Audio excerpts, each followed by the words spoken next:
everybody. This is Kim from Toronto. You're listening to the Little Things in Life podcast, where we will explore various topics, discuss and reflect on issues that come up in our daily lives through Buddhism. Hey, I'm Ellen from Sydney.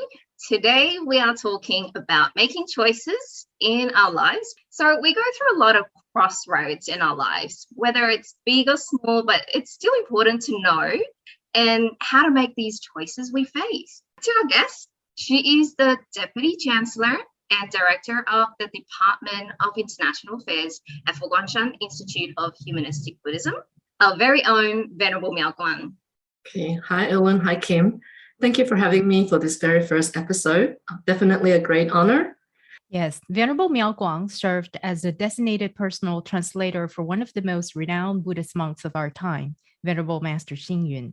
She had often accompanied Venerable Master globally in his dialogues at international conferences, and she is pivotal in many Fo-Guang-Shan's English translation projects. So we make choices daily, and from the foods we eat to the clothes we wear, where we hang out, and who we call and have a conversation with. And as much as these choices seemed menial, we would like to know, how are these decisions important and relevant, and why?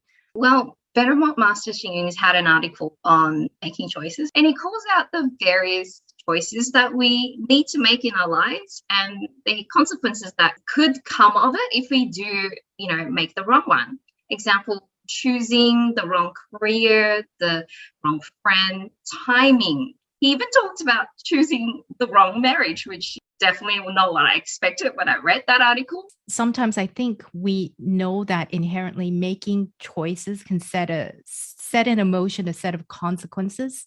And it is those consequences that we're afraid of. And because we don't know what it will create. And what if it's a bad choice leading to a bad result? And how do you discern what road to take? And that's why choices are difficult to make. So Venerable, what do you think? So what I want to say about making choices, first of all, I know this is what it looks like literally in the article by Venerable Master Hsing Yun, choice, right? That we're being asked to think about what is a right choice and what is a wrong choice. For example, when he mentions career choices, right? How do we make the correct one? Or what do we want to study? Right? What job do we want to choose? Even timing is a choice. So when it comes to the personal experiences in choice, that you have made in your studies, for me personally, I think mistakes or the quote unquote wrong choices have really paved our way to where we are today. Yeah, I think it's a good fortune to actually have made a wrong choice in the future. Otherwise, your life will become very simple and dull. You're not going to be happy. Yeah, so in the article, Venerable Master Hsing Yun begins by telling us that every day we are faced with many choices, right? Be it the choice of opportunity or choice of rights. To be able to make a choice on the house we want to live in, what clothes we want to wear. Well, I don't have a problem with that. I wear the same thing. I don't need to make a choice about my hairstyle. I enjoy that, but I hope you guys enjoy having to make choices every day or what you want to eat. That ability or that opportunity to be able to make a choice is actually our blessing in life, because we get to engage in this learning process. Through this, we get to know ourselves much better. Okay. That's what we see at face value when we read these words. We keep fixating on the word right or wrong. But if we dig a little bit deeper, we might discover that he's saying a lot more than making a right or wrong choice. He's actually telling us to think about what we take into consideration when we make that choice. And are we aware of the consequences that will arise? In other words, have you given it enough thought before deciding? That's what he's saying. And he says, well, if you haven't, these are some of the consequences in the article. So for me, when I make a choice, simply, I think about whether this is a selfless one, right? Does it only affect me or others? Most likely, when you make a decision that is based on only the benefit of yourself, in almost 100% it's going to go wrong, because you don't live alone, right? No man's an island. And secondly, quickly, is it made with self-discipline? Right? Are you doing the right thing, or are you doing what you want? And so all of these are what I start to think about when I read his article. You do take into consideration a lot more things when you make that decision. Yeah, so this is where the article begins to take us. And so my takeaway from point 1 about choosing the wrong occupation, for example, he says, well, a loyal subject chooses the right master to serve. Right? You need to know the right role model to follow. If you follow somebody who's a visionary, you go somewhere. Right? And smart birds choose a safe tree to nest in. You don't want to fall and crash so quickly. And then unfortunately, when people have made the wrong choice in the past, we end up with a lot of deep regrets. So in point 1, he says, in choosing the wrong career, where sometimes the work doesn't match our interests or ideals, some choose to suck it up, right? We choose to stick with it just to make ends meet, but you're not going to be happy. So you do have that opportunity to make a decision. The key here is probably whether you're willing to endure the consequences of your choice. Mm-hmm. Yeah, absolutely. That's really interesting because I think probably 10 years ago, I heard the statistics through a recruiter saying that an average turnover for a job is about 5 years tenure. Now we're looking at about even less than that, 2 to 3 years. People get bored. They want to switch channel. They feel like they are not making an impact in the career. They're not progressing. They want to switch jobs. So it is quite frustrating in a sense that I think it must be frustrating for the younger generation that, they feel, how do you progress? How do you make it? But we also know that you have to stick to it for some period of time in your choice, in your selection. So it could be when you are making that choice at the time and circumstances is right for you, but very quickly, within a year or 2 years, people are grapple with, it's now a wrong choice for me. So it feels like you are constantly dealing with change. And I think our generation now is so aware of the change and the consequences of it that having too many choices and resulting in making it so much difficult. Yeah, for sure. I mean, it's important to make that choice and have the confidence to make it. I feel like a lot of us lack that self-confidence and maybe even not wanting to take the accountability to make that choice. So for Venerable, for you, what do you think are some of the important principles in making like good choices or even good decisions for ourselves? This is a question that I get asked a lot when I travel, mostly by university students. And my most recent experiences in mainland China proves this even stronger. Almost every student walks up to me, with this very eager look on their face. They would ask me, "Oh, Venerable, what should I do? My parents want me to go into postgrad, but I want to work. I want to travel. What choices should I make? What would be the right choice?" So they come up to me and they just go on and on and on about the choices they want to make. And at the end of the day, I discovered that they don't really want an answer from me. They just want somebody who is willing to listen to them, right? And they just want somebody who is willing to accept their thoughts and give them time to juggle between their responsibilities and their interests. So I would usually tell them that their choice is less than a personal entitlement. I remember reading Jeff Bezos' autobiography, the founder of Amazon. He talked a little bit about how they raised their children in the kitchen. They let their toddlers touch anything in the kitchen. And so when being asked, even knives, right, even stove, his answer was, yes, I would rather raise kids with 9 fingers who know how to think than kids with 10 fingers who are just waiting for things to be given to them. So this is an example of taking that opportunity to also teach or share with the younger generation that it is okay to make decisions, because basically the moment you begin to label choices with right or wrong, you complicate things, right? You narrow your vision, right? And you shorten your end goals.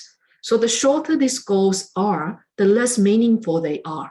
And therefore, as we develop that vision to look further, right, and to wait longer, We retain that right or entitlement to make a choice with the full awareness that at the end of the day, we are going to be the ones who live up with it. And so this mindset becomes the foundation to every person who are learning to make a choice, because none of us want to be told what we need to eat, what we need to do. It's terrible. It's like being in prison, isn't it? So when we grow up, we decide that whoever we come across, when it's a younger generation, it's a child or a junior, we want to make sure that they don't go through what we went through. So I guess this is what the younger parents are doing. Bringing up again the question of right or wrong, right? We tend to make things complicated by labeling things as right or wrong. However, what we have just said from the 6 paramitas with patience, it gets us to think about, okay, what I need to think about right now isn't whether I should make another choice. What I need to think about right now is how I'm going to stick through with my decision to the end. And by the end, have I learned something? Have I grown out of this experience? Yeah, so these slash youths today, it's not a bad thing because they get to make a lot of choices. But remember, it's actually one thing at a time. Yeah. After I became renounced, I thought my task would be simple. I would just be a monastic, chanting, and doing Dharma propagation. And you discover you have to do 100 things in a day. You have to cook. You have to be a receptionist. You have to chant. You have to clean. You have to decorate. You have to write. You have to go on podcast episodes, right? So one thing at a time. That's our way of showing patience. Stick through with every decision and make sure you have actually learned something. Thank you so much, Venerable, for giving us these framework around making decisions and having that context to think about it. But at the same time, to have this sort of framework, you really need to have that mindfulness and that ability to self-reflect very carefully and realistically. And we don't normally have that ability. And any ideas and how we can help us to make this sort of to think of issues like this, because these are pretty deep reflection questions. You almost feel like you need a personal coach to help you with this. Do we call you up? No problem. we call Venerable to get one up for this. And in terms of how do you actually bring forth that mindfulness, it's actually quite simple. You suffer enough to realize you need to take a different action. That's all. We don't want to force anybody to enforce this framework in the start. Right? This is just a suggestion or an experience that I've shared based on my personal suffering. I've made a lot of wrong choices and I've hurt a lot of people. Right? We've wronged a lot of people and ruined many projects too. But we're still here. I think what matters the most is you learn from the suffering. You make it optional.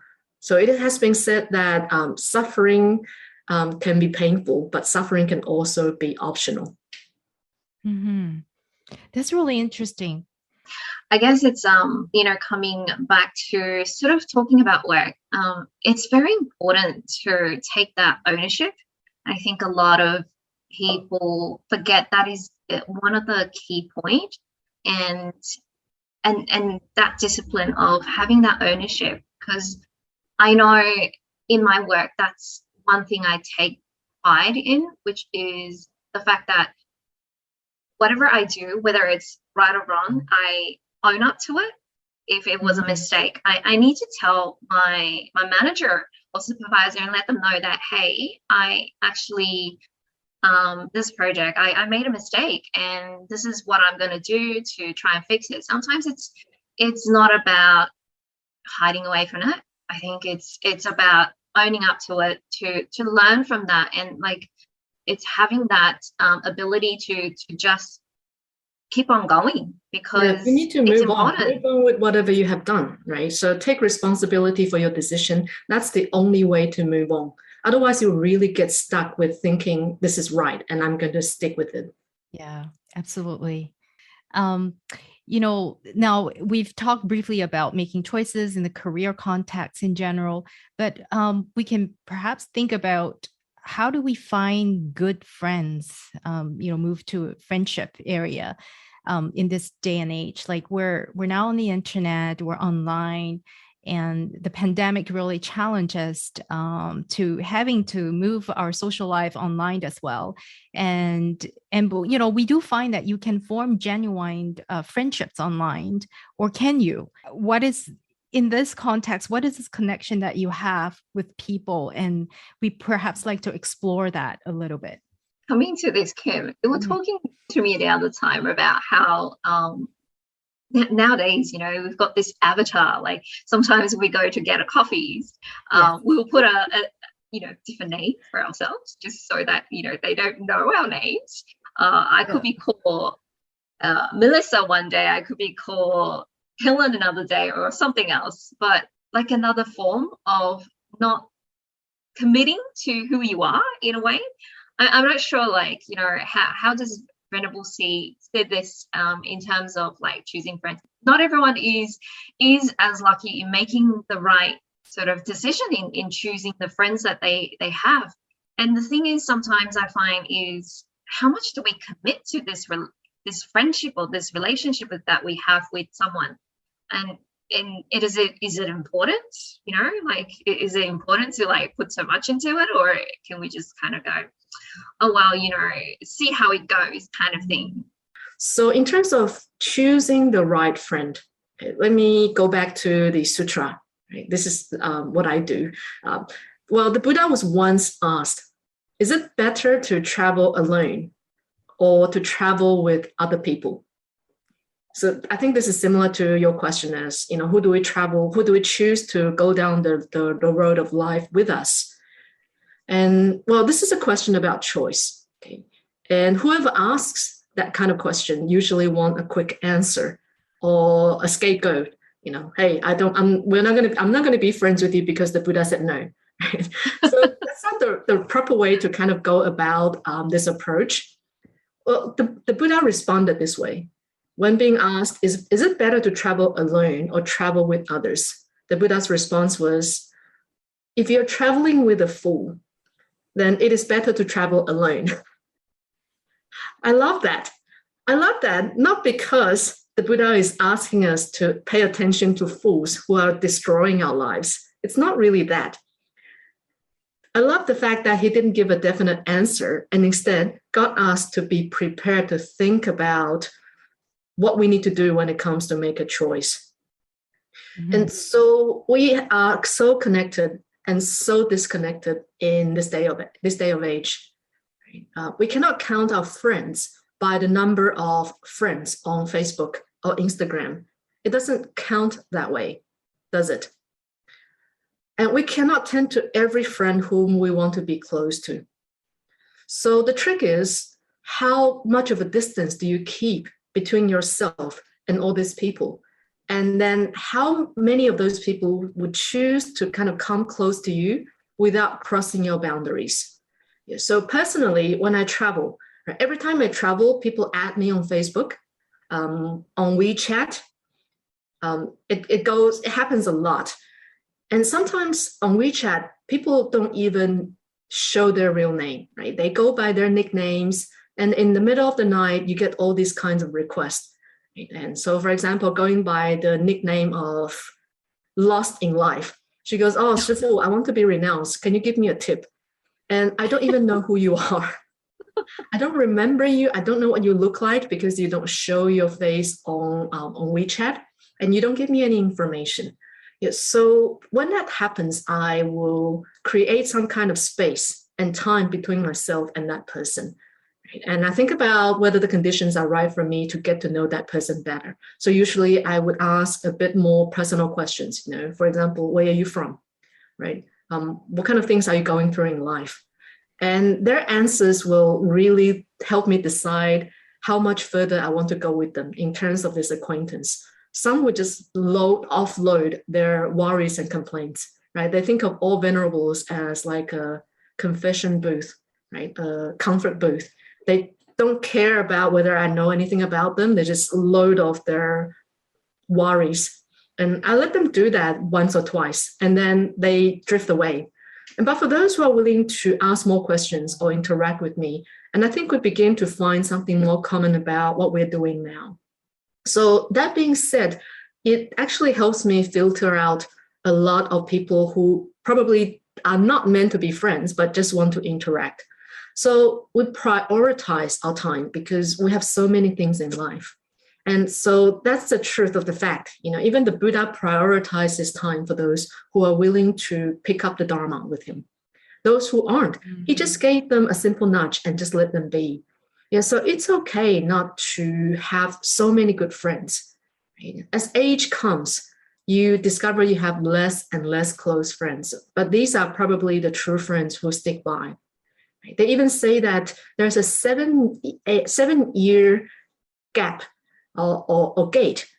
People who stick around you for more than 7 years usually end up becoming your good friends. And so that being said, again, give it time, right? And create some kind of space so that your boundaries overlap and try to kind of interact with each other within that boundary. Yeah. So otherwise, I get so many WeChat messages every day from people whom I don't know. Oh, can you help me acquire a piece of Venerable Master's calligraphy? I know it's expensive, but if I know you, I think I can get a piece. And I'm like, I don't even have a piece myself. And first of all, let me know who you are, right? Develop some kind of affinity before you want to do that. Yes, so that's what I go through. And I try not to offend everybody, but I think, reserving that space becomes a good buffer zone for you to make a decision in who you choose to be your friend. It's very important to actually have that buffer, like you said, and that affinity, because I feel like even at temple, like we do come across a lot of people, but you don't get that same connection that we have with everyone. I think it's important to know that friends, it's important, but it's choosing the right one that is more important. When you're making the wrong choices, they're there to support you and they're there to tell you that, hey, you're going down the wrong path right now, so get yourself back. Or that's what they're there for. You can tell, can't you?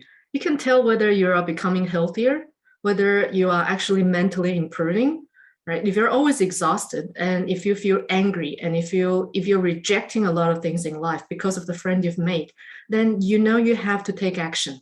It's actually quite simple. So the idea of discipline, whether your choice brings wellness to yourself and others, this is actually a very helpful guideline. Really, thank you so much, Venerable Miao Guang, for finding the time out of your busy schedule to join us on this podcast. It's been such a pleasure and so much insight. And I'm looking forward to seeing you in person, obviously, one day soon. Yes, definitely. To Kim as well. No, we really enjoyed this discussion and hope you have as well, and our audience. And for everyone here, Venerable Miao Guang also had a podcast, Bodhi Light Tales, which is uploaded with many new episodes, and please do check it out. Yeah, so thank you so much. It was really enjoyable, and I think this podcast will be very, very enjoyable to listen to in the future. Great. So thank you so much. Thank you. So to our audience, if you enjoy our podcast, please ensure to like and subscribe. We hope to see you the next time. Goodbye. Bye. Thank you. Bye-bye.